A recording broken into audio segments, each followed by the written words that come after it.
That's enough to get you to the death sentence in some states. I don't know if I ever showed you this, but this is one of Ross's things. You show the 9 of diamonds, you place it so it's about halfway down, you squeeze the cards like this, it comes back to the top. This is the story of 2 grown men who ran away to join the circus. I'm one of them. I'm Patrick Watson. I've spent much of my life as a television host, writer, producer, and even the chairman of Canada's public broadcaster, the CBC. The other is David Ben. He was a tax lawyer, but he abandoned that career to become a professional magician. In the inner circles of magic, he's considered one of the finest sleight of hand artists in the craft. Here's a jack, and we'll stick it in the pack. Notice the jack never ever leaves your sight like this, and it changes into the king.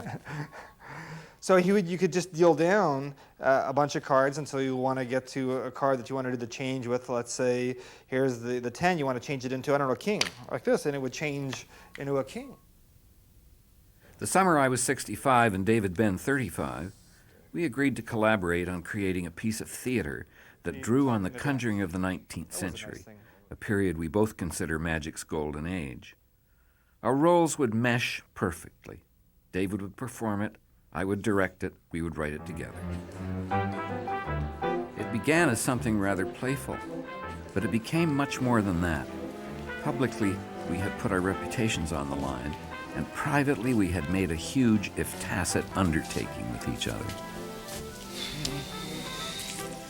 I would say break a leg, but I don't really recommend it.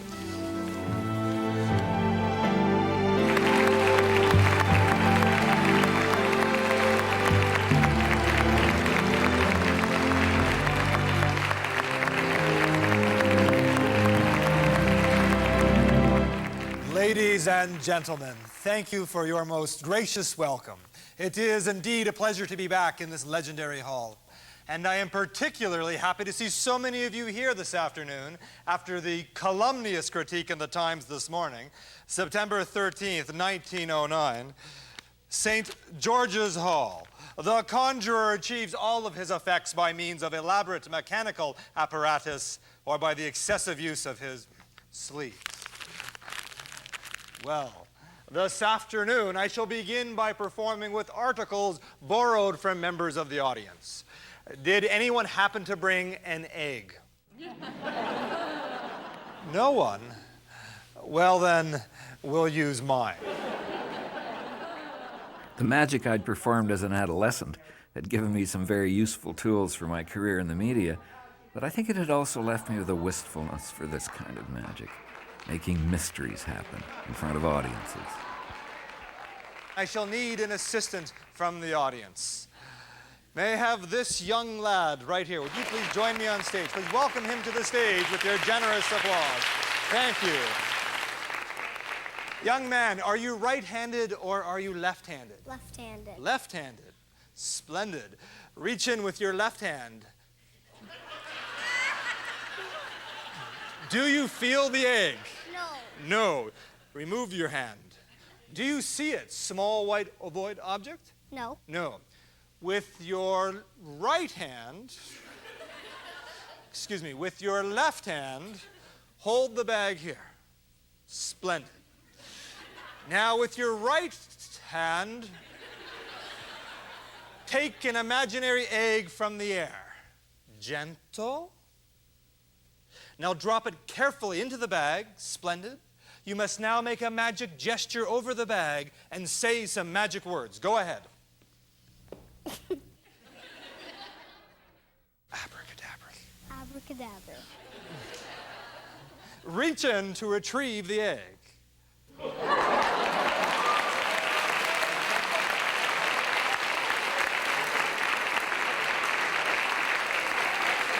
Following the method of Professor Mesmer, in tone, tell the egg in a loud, clear voice, you're getting sleepy, sleepy, very sleepy. Go ahead. No. Just back and forth. You're getting sleepy, sleepy, very sleepy.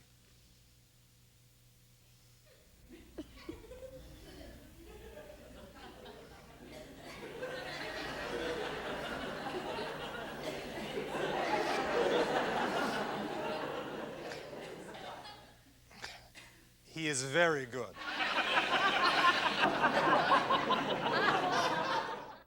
During the toughest part of my tenure as chairman of the Canadian Broadcasting Corporation, I began to perform magic again. I needed that. After all that incredibly cynical experience of walking around the corridors of power and trying to play that game, which forces one to be sickeningly adult all the time, you know, in the worst sense of that word, that you're always considering the consequences of your action. I really needed to find my 10-year-old boy again and give him some room to play. The Order of Canada button, the pin that squirts water, would not have gone over well in the board meeting. Our show would be a magic show, and at the same time a play about a Canadian magician performing in London at the beginning of the 20th century. A magician on stage with nothing more than his wits and his fingertips. This show was going to involve some difficult material. David rented a dance studio, and for 8 months we worked to win the approval of those unforgiving mirrors. Smoke rings? Mm-hmm. Let me take those. Can you do it? Run it once more. It's the line that I'm concerned about. As you have seen, there are many ways to remove a ring from the chain. Here is another.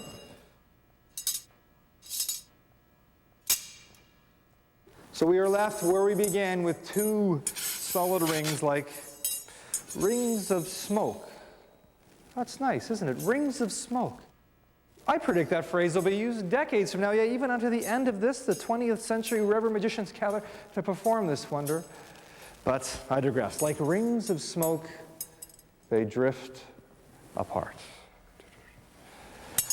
Okay, it's a little too glib. I mean, okay. I know you've rehearsed it. Yeah. So it's got, you've really, if that's going to play for maximum, you've got to just have discovered this.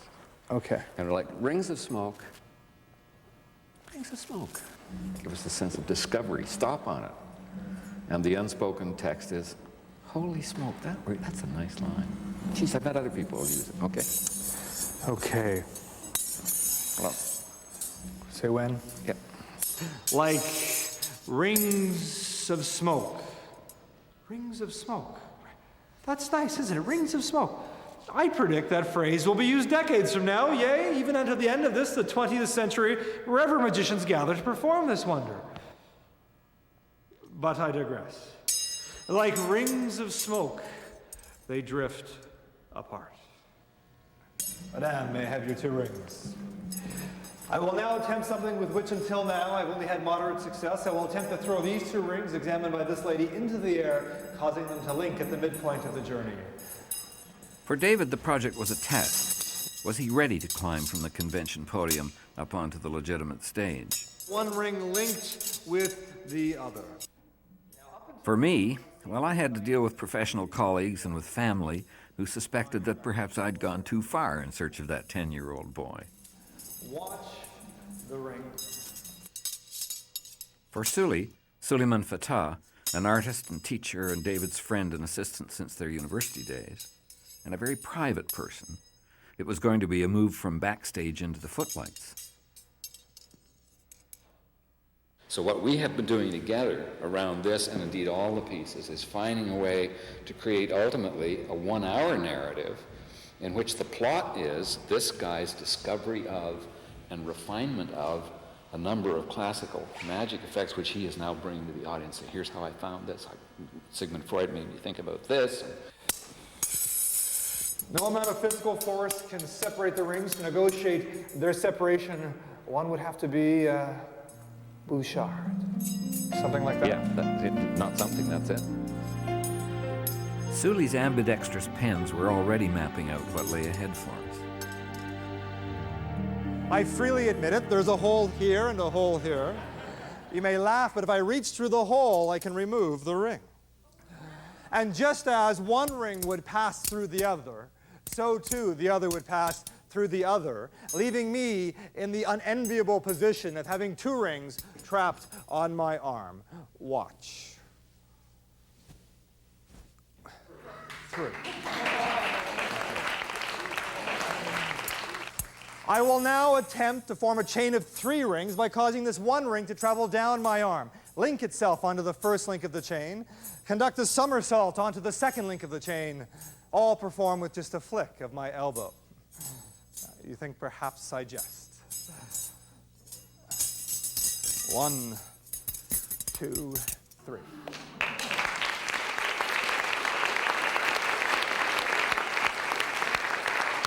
As you have seen, there are several ways to remove a ring from the chain.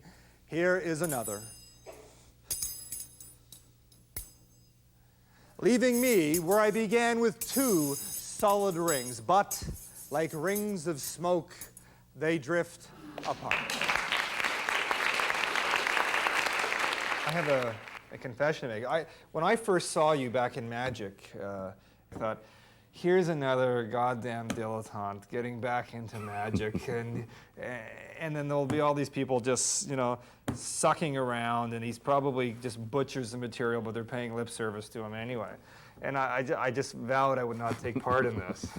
And so I was surprised.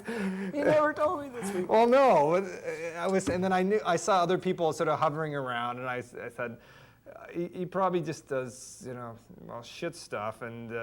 Like what's shit stuff? What's shit stuff? Take a card, any card. Well, no, just sort of bungling through things. And then I think I sort of met you more formally about a year or 2 later. And then later I saw you do the rubber bands, but I just admired the structure of it so much, and that you actually did the technique flawlessly, that I was So wrong. I wasn't a dilettante butchering their work. No, you weren't. And I wanted to show you, I discovered that one of the nice things about working with rubber bands is that they store so much energy that it requires only a very small amount of magical energy to do some quite extraordinary things with them, and I'll demonstrate that if we can get... Yeah, I think that's not... You're there. Now, you see that, the band in this hand is locked inside the band in this hand. It can't get out there, and it can't get out. Now, watch what happens if I just cause those molecules to energize a little bit. One band comes away from the other. Now, That's amazing. What I'd like you to do to finish this, pick out a couple of rubber bands and link the 2 together, where you just put... Okay. Okay. All right. What right. that does is focus the energy on the knot. So that if I place, can you see this? If I place the knot on my hand like that and press a little extra energy into it, pretty soon it gets so energized that it will start to follow my finger up, up, up, up, up. Now it's got enough energy to stand on its own for a bit. Amazing. And if I can just get it to come a little higher. Now, once or twice, I've been able to cause it, if I get the energy flowing off my fingers just right, to stay in that sort of magnetic orbit all by itself. It won't stay there very long, but it does stay, okay?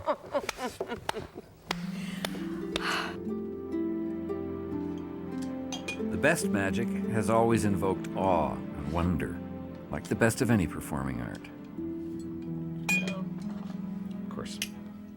Down we go, and just as before, nothing here, because they've all passed under here. Wait a minute. Wait a minute. Wait a minute. I forgot the 3rd tap, of course. I guess, to use a musical analogy, magic is closer to jazz, in that at its best it's witty, improvisational, a little bit low-life, and a lot of the performance of magic is done in very low-life surroundings, bars and casinos. I suppose partly because of the centrality of deception. Magic is never going to become as honorable an art as the others. David Ben is a cultivated man, and I bet a lot of those who say, how odd, I mean that he'd given up tax law for sleight of hand. I bet a lot of them don't want to admit that they find that very seductive, even admirable.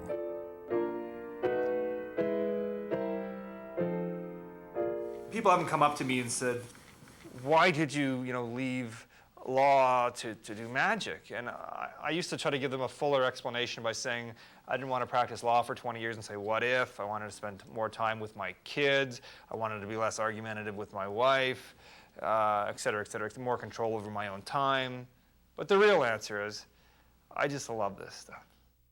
It bothers me that people would think it's such a trivial thing. It's like the old joke. In fact, I used to say this in the shows.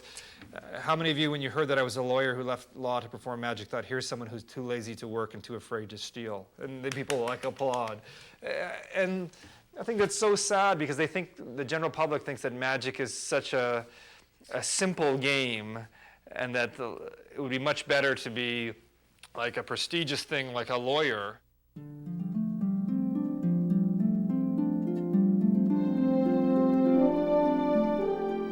I didn't leave law to be performing magic at the Holiday Inn. I wanted to follow in the path of the great turn-of-the-century conjurers, magicians like Keller and Thurston. These were the performers that I had read about and the performers that had inspired me.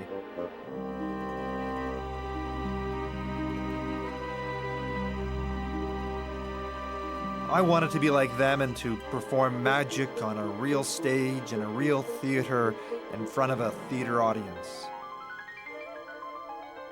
Canada's prestigious Shaw Festival at Niagara-on-the-Lake has a restored vaudeville house that would be perfect for us.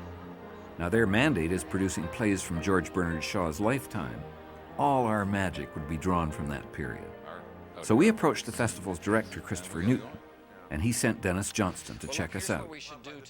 Our administrative director, Colleen Blake, came up to me and said, Christopher wants us to talk to some guy who wants to do a magic show at the Shaw Festival. And they've invited us to dinner.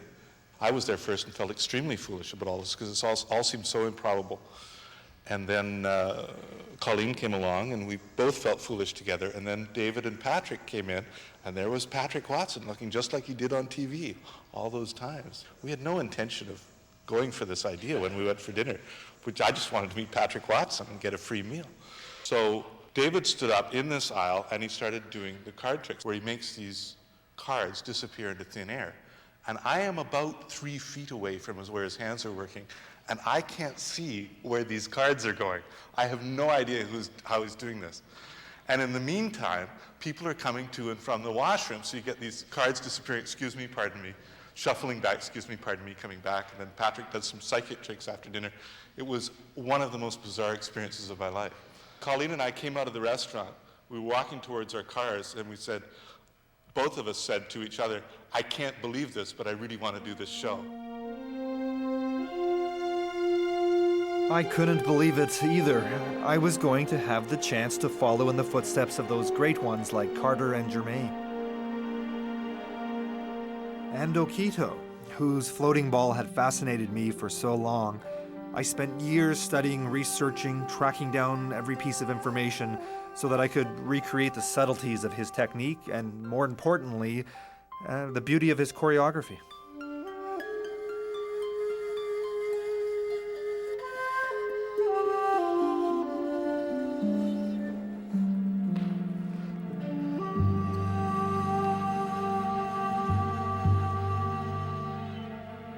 There's going to be speculation about magnets. Helium. And helium. It's a hologram.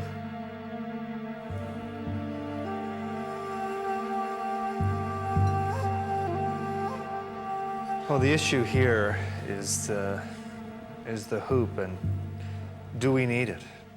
Very pretty. Even though it's coming up has nothing to do with anything we don't want the audience to know about, it looks odd. Well, it is, because my arms are raising it up because the hoop's there. Sometimes it's just because his head or his hair is pushing the back of it down and it goes slipping up, but it looks as if it's animated, or it's got. Well, it's animated because my arms are pushing it up. Sometimes the back of your head's pushing it downward.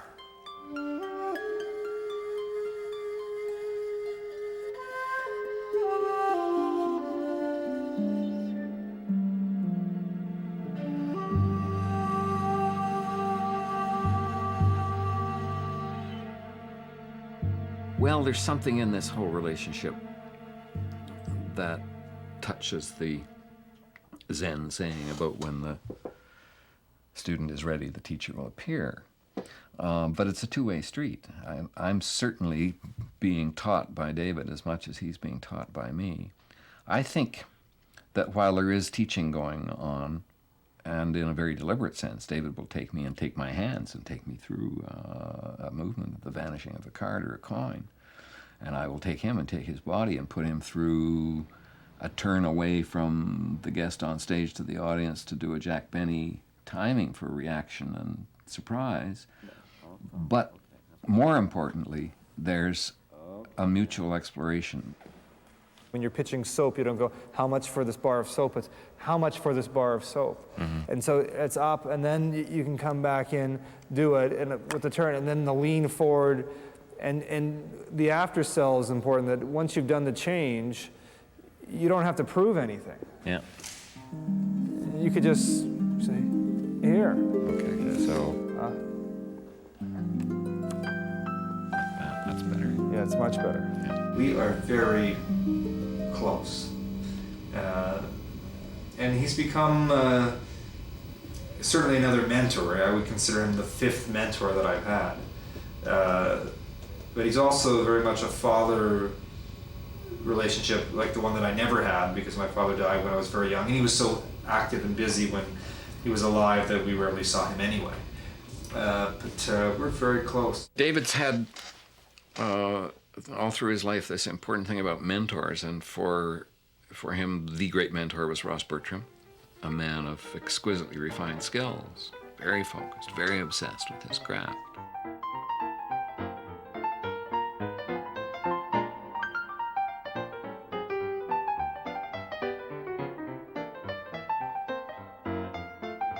He retired in, I think, 1967. He had the nervous breakdown and was so passionate about magic that he hated being sort of butchered. And he was also very secretive. He created magic, like this is a technique he created in the late 50s, where placing a ball underneath a cup like this, and you would, let's say, snap, and it would be gone. And that's never been described to magicians. Does anybody do that besides you?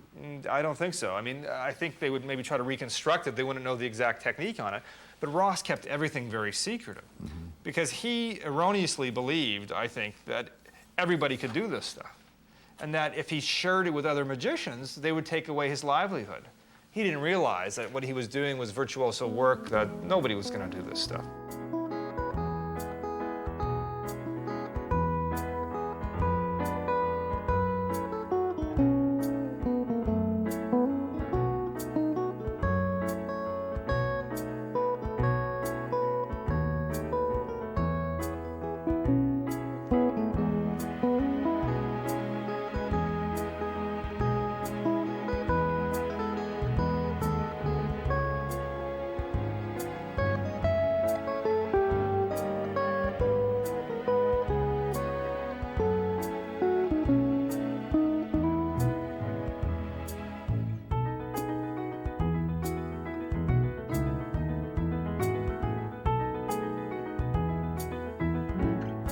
This was the first trick that I really tried to master of his. He would place the coins in the fist, and he would go like this.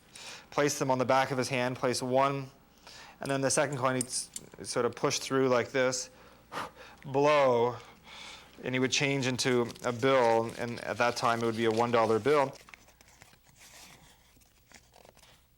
When I met him at Herb Morrissey's magic shop when I was working behind the counter, and I went up to him with this little notepad, and I said, "Excuse me, Mr. Bertram, on your first book, on page 39, you say to use the second finger." He was so surprised by the question that he took me in the back. He left everybody who was in the magic shop standing there, and he said, "Well, come in the back." And I was with him for 45 minutes.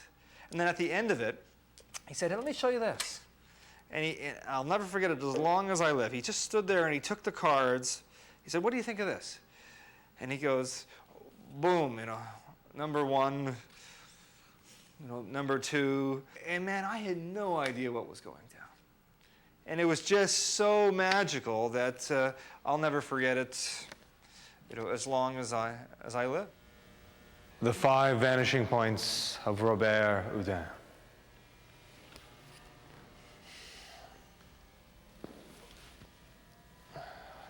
You will notice, I think, that each of the cards enters the mirror at a different vanishing point. My thinking had been developing enormously, largely stimulated by David's, away from the importance of the moves, the technique, and all that stuff, and towards the importance of narrative in every kind of presentation. And I hadn't really thought about that a whole lot before we met. I had been, in recapturing my interest in magic, I've been so fascinated with sleight of hand, with technique, with being able to do these astounding things with your hands, that I'd forgotten in a sense, my own roots as a storyteller. And David comes in one day, breakthrough, every once in a while there's a breakthrough, breakthrough, breakthrough. So I've got this idea. We're going to have a picture frame, only there's nothing in the picture frame. And I'm going to find these vanishing points in the picture frame. Well, then the last one, blind. I believe that as that narrative gets strong, that some members of the audience are going to see the card fly through the air and vanish when it gets to the frame.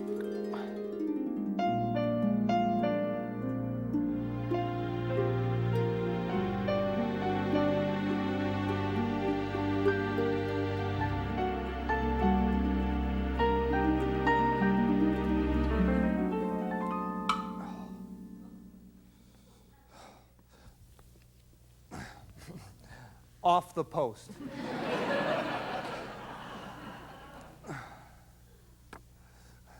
Well, then, the last one, blind.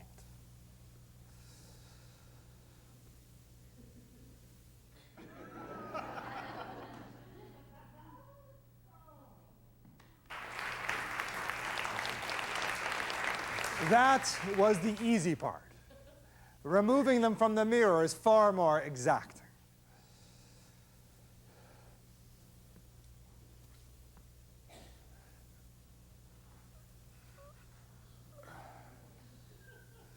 I present the 5 vanishing points of Robert Houillard.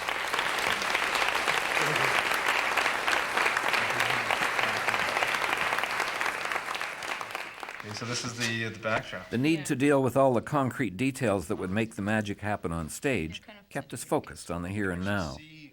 Kelly Wolfe, the Shaw's set designer, came over to try and figure out what a magic show, the likes of which few living souls had ever seen, ought to look like.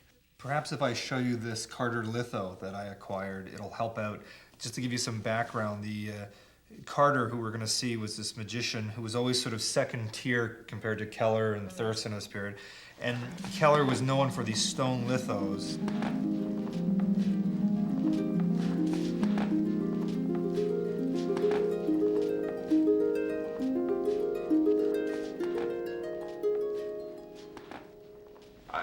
I think it's amazing. Does that help you color-wise with getting a sense of the period? Yes. There's also a personal connection because Carter was also a lawyer, so he gave up the practice of law, and I have certainly followed in his footsteps, at least in that sense. He certainly was good on his receivables. He would sue anybody who didn't pay him. So half of his correspondence is dedicated to just threatening people with lawsuits. One of the reasons I acquired this is because what Carter is doing here is the spirit cabinet. This is the piece which we're doing in the show. He's using a box that's assembled, and instruments are placed in it, and things just sort of happen to them, as opposed to I'm doing a spirit cabinet based on Carl Germain, who went in the cabinet himself, completely tied up.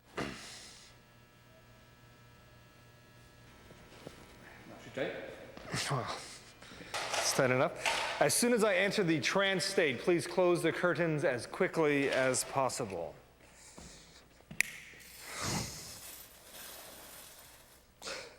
Spirit, oh spirit, please visit us. Use my body as a window into this world. Give us a sign of your incomprehensible power.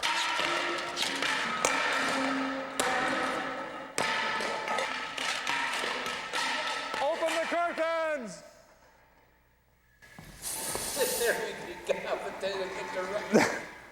Well, that's not too bad. Will he untie me? Or this is here. Yeah. I suppose I should wait until at least we open. Look at them. Look at that. Look at that. Oh, you're crazy. What do we hear?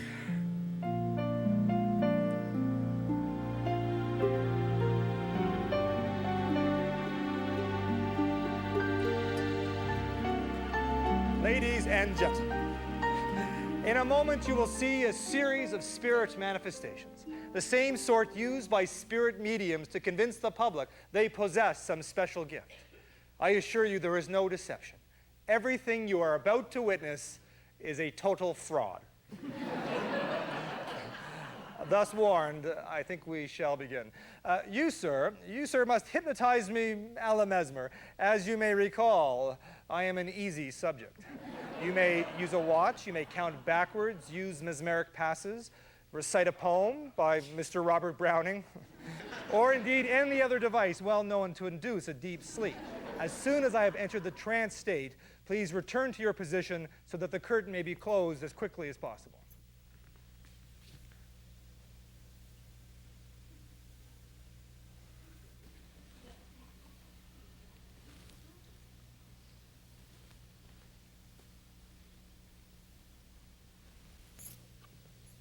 That was very good.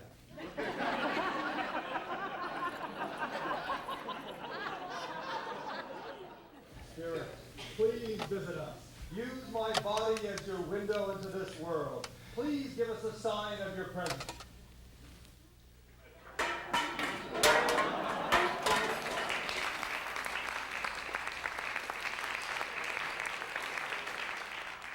You may inspect the ropes, completely secured.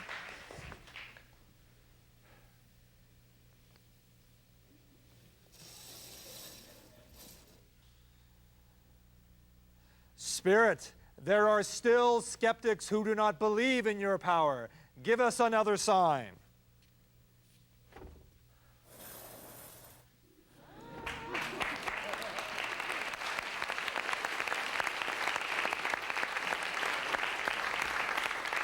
Ladies and gentlemen, I have returned.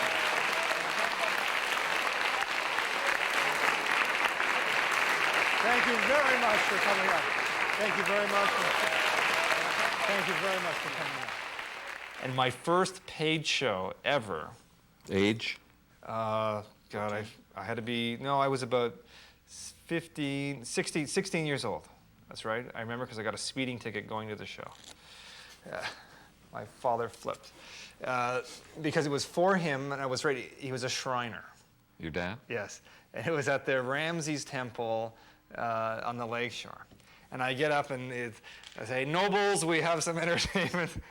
And then in between each trick, the PA comes on and says, "All right, nobles, another round." And these people scurry up and go and get their draft at the bar. And it was such a, I shook and everything, fell apart. And it was such a traumatic experience. I'm sure I probably swore off stage magic for a while. But I would go off almost secretly to the library and sneak in and find Professor Hoffman and read that stuff and not tell anybody I was reading that stuff. And then go and try and develop some apparatus or some moves.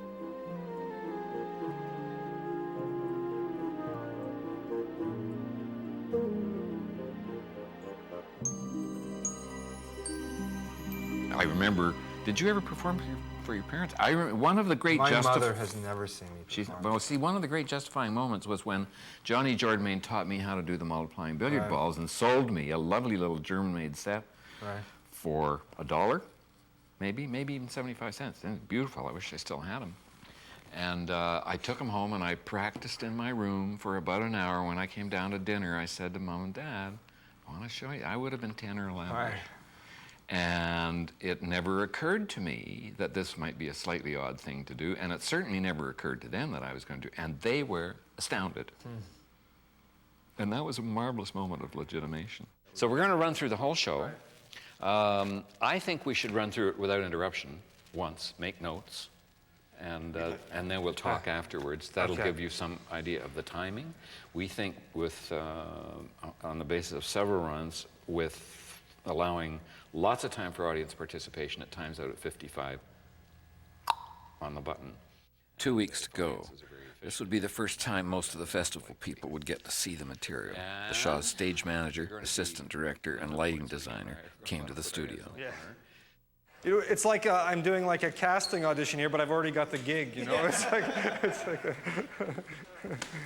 They still didn't really know what they'd committed themselves to. Showtime.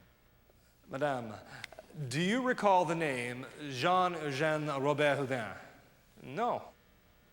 He created magic with everyday objects, and he became known as the father of modern magic.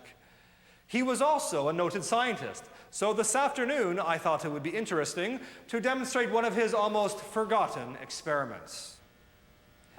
He caused a sensation in Paris by suspending his young son Emile in the air. And he did it after putting his son to sleep with chloroform. Please, another sip. We now know, of course, that chloroform has nothing to do with it. One of David's strong points as a performer is interacting with an audience. But here we didn't have an audience. I take the glass back from her. Sully's hand appears over her shoulder, scaring the hell out of her.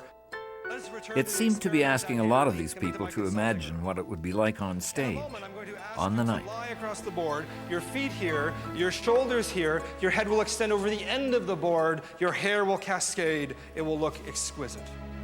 Please. Don't worry, I'm a physician.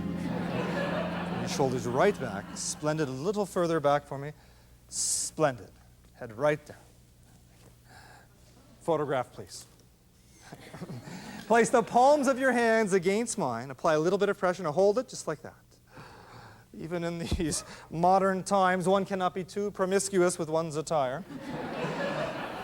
One more time on the count of 3 and not before. Get ready. You will feel nothing more than a slight pressure on the back of your neck. 1, 2, 3. Raise them. Hold it, hold it, hold it. Photograph, please. Hold it, hold it, hold it.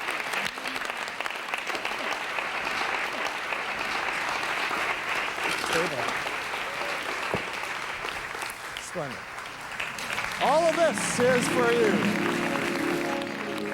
The Shaw show is a big challenge for me. I've never done anything like this before. It scares me because I have no formal acting training. I'm thrust into this venue where people are judged on their acting ability. And yet I certainly believe that all the material and the technique firmly has its place in the theater, particularly at Shaw, because of when the material that we selected was, in essence, created. But that scares me. So now I'm studying all this work related to acting techniques, and I now realize that I have to sort of become a method actor. But only 90 minutes away from home, the Shaw Festival had some great resources that went along with being part of the company. I have a voice sort of lesson workshop that... When you came down last week, was that voice and movement? Yes. You did them both? Yes. Different teacher? Different teacher. Or it's just a half-hour class? It's for the voice? Yes. I mean, we're just getting into it. This is really the first... And are you going to keep on... All the way through. All summer? Yeah, I think so. Right? Oh, that's great. Don't you think it's worthwhile? Oh, of course it's worthwhile. Just blow out. That's right. Just to loosen that, yes, that all up. We spend so much time holding through here, but just to freely get all that involved. So chew a little more vigorously and start chewing up into your cheeks, up into your eyes. Get the whole face involved in the chewing action. If you just take the head round, that's it, even more, drop, drop, drop. And if you can yawn as the head rolls back, yeah, really yawn.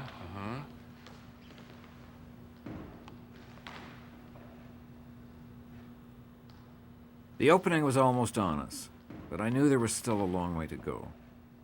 Last fall, I was able to... While performing in Vienna last fall, I was able to visit my great friend, a young physician of the mind named Sigmund Freud. Well, he has invited me to undertake a study in self-analysis. I forget the script. Hold on a second. Where is it? Study in self-understanding? Yeah. Deeply engaged in the study of human body. Well, okay. Okay, we'll start. Sorry about that, gentlemen. Here we go. We've baited them because I say, I've got the cigarette.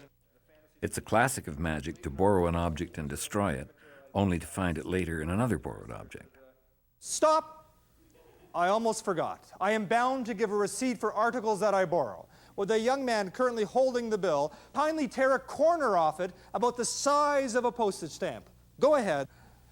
Officer, arrest this lad. No, officer. Very lucky. You may keep the corner, but please pass the money to the stage. Thank you. To the gentleman, lady, thank you very much. Overachiever. Now, ordinarily, destroying money isn't funny. When it's someone else's, it could be hilarious.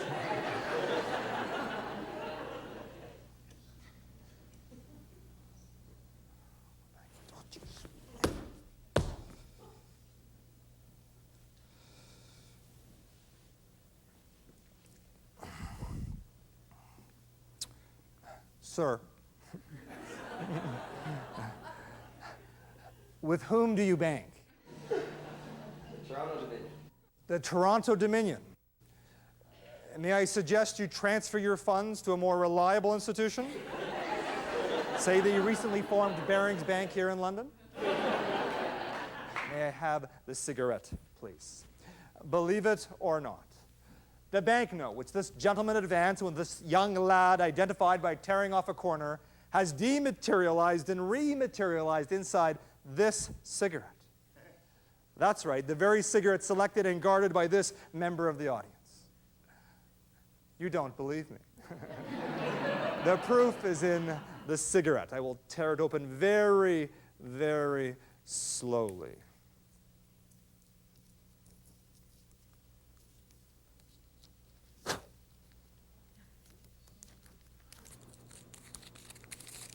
And that's when they think the trick ends. Here's the bill out of the cigarette, yet I still have to get the corner from the bill and almost delay the climax and say, and now the corner really fits, here is the bill. Well, have you tried stopping the applause and then when it starts, when the bill appears? So what do you mean? Like, Well, the bill comes out. proof is in the cigarette, crackle, tobacco. Okay, there it is. Cut Don't the say applause. anything. Yeah, stop the applause. Nope, stop. The corner, please. Please pass the corner to the stage. Here's the suspense. And it fits. Sigmund. Oh, that's nice. That's nice. It's like smoke rings, isn't That's it? it. The Bill's corner, here. please. Yes, with your left hand, good. That's okay to go to that side of the stage for that? Sure.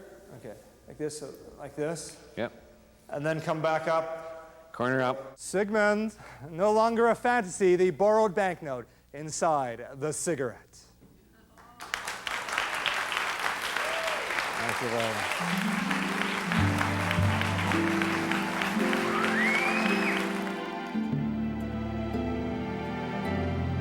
So, you know, you were talking about first night flutters and stuff the other day over at your place, but I'm trying not to think about it, to tell you the truth.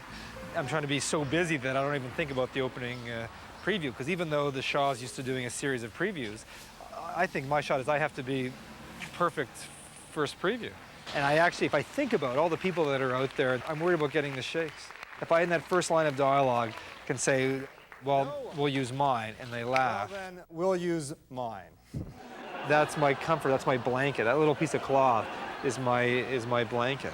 Look, I have constructed the simulated place of execution to demonstrate. I lower it over the apparently defenseless egg. The egg immediately initiates tactical maneuvers, so that vicious as its persecutors may be, the egg survives, thus causing admiring and sympathetic audiences everywhere to burst into spontaneous applause.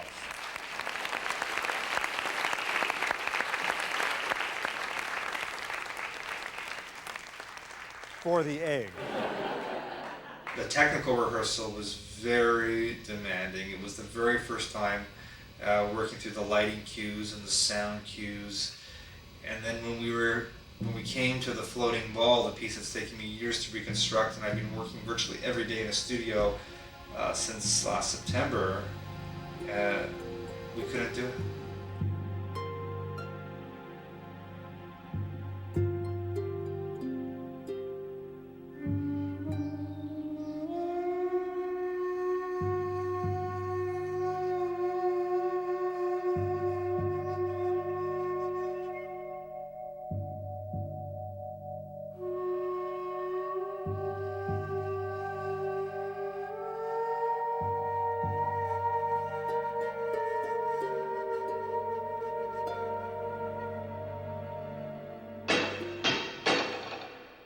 it was just a disaster. In fact, we actually talked about cutting the piece from the show. But there wasn't time for any changes. This was it. We'd have to count on the spirit of Okito to watch out for us. It's coming. Before the box office opened today, we were at 80%, so they're still, they open the box office about now. So they generally say they get 20% of their business from walk-bys on the day. We could be close to full, which wouldn't be bad. I wouldn't mind that. Just another gig. Ladies and gentlemen, I'm everyone waiting with Apollo.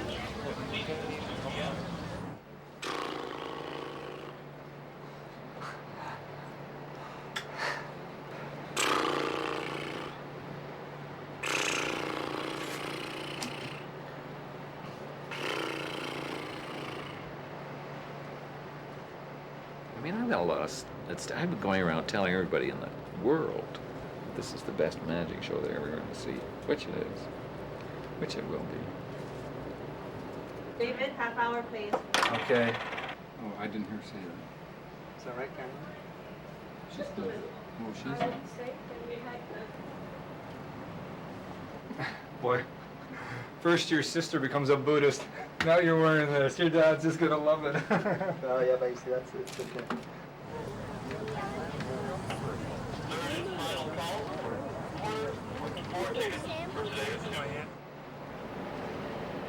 You gonna do your own time? Yeah. Blindfolded. In fact, one of my claim to fame when we came down for the opening of The Devil's Disciple. Just get on with it. I'm just telling you a joke, Patrick. Just nervous. Just relax, okay? Just relax. You know, you're not due for about another 9 months, you know. Okay. With the costume. Have you seen the crest on the costume, Pat?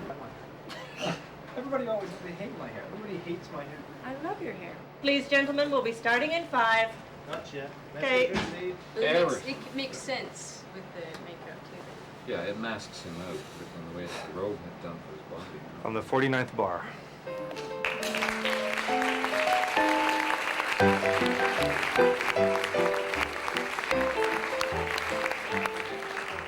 Today, it is with great pride that I present as my final offering what I consider to be the most wondrous of all of them, revealed to me during my visit to the islands of Japan by none other than the legendary Okito.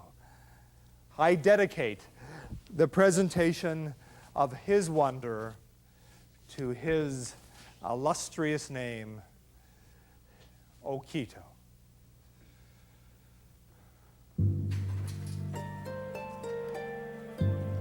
Come.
for Okito.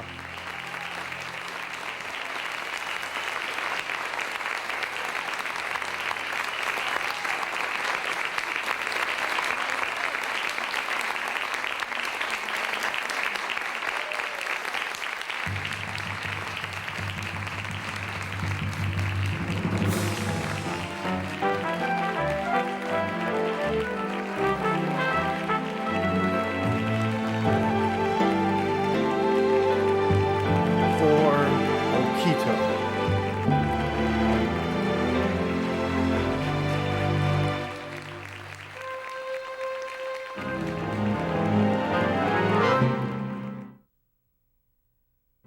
And then you can just place your hands behind your back. Go, like this. Can I take the cards back from me, please? Thank you. Like this. This goes up. Back. That's good. And stop. Look how you're. This is perfect. Look at this. I mean, just from your own movements. I mean, this is you. You could have the pack back. Boom. You're leaning like that. That's perfectly natural for you. Boom. Can I have the pack back? Yes, thank you. Then this hand comes up. Or the other one where you put the pack back like this, and you're just sitting like that. Perfect. And you know what's great about that? This is the other thing that's so useful about that. This noise. Gamblers, when Five of Hearts, when Erdnase was developing a system, everything at the end was a punctuation mark. He would do that audible